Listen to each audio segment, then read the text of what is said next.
Commissioner ಸಾಹೇಬ್ರ ಹತ್ರ ಹೋಗಿದ್ರಾ? ಅವ್ರ ಜೊತೆ ಮಾತಾಡಿದ್ರಾ?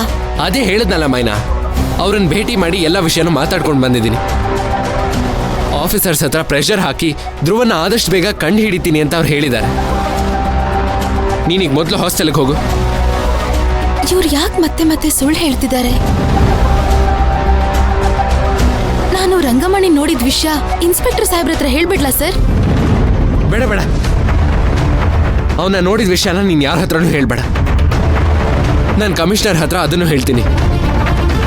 ಇವತ್ತು ಸಂಜೆ ಅಷ್ಟರಲ್ಲಿ ಧ್ರುವನ್ನ ಕಂಡು ಹಿಡಿದು ಬಿಡ್ತಾರೆ. ನೀನು ಇನ್ಮೇಲಿಂದ ಈ ಪೊಲೀಸ್ ಸ್ಟೇಷನ್ಗೆ ಹೋಗೋದು, ಅವ್ರ ಹಿಂದೆ ಇವ್ರ ಹಿಂದೆ ಓಡ್ ಹೋಗೋದು, ಇದನ್ನೆಲ್ಲ ಮಾಡಬೇಡ.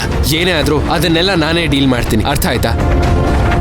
ನಾನೊಂದು ಇಂಪಾರ್ಟೆಂಟ್ ಮೀಟಿಂಗಲ್ಲಿ ಇದ್ದೀನಿ, ಆಮೇಲೆ ಇನ್ನು ಕಾಲ್ ಮಾಡ್ತೀನಿ. ಆಯ್ತು ಸರ್. ಪುಷ್ಪಕ್ ಸರು ಯಾಕೆ ಕಮಿಷನರ್ ಹತ್ರ ಮಾತಾಡಿದೆ ಅಂತ ಹೇಳ್ತಿದ್ದಾರೆ?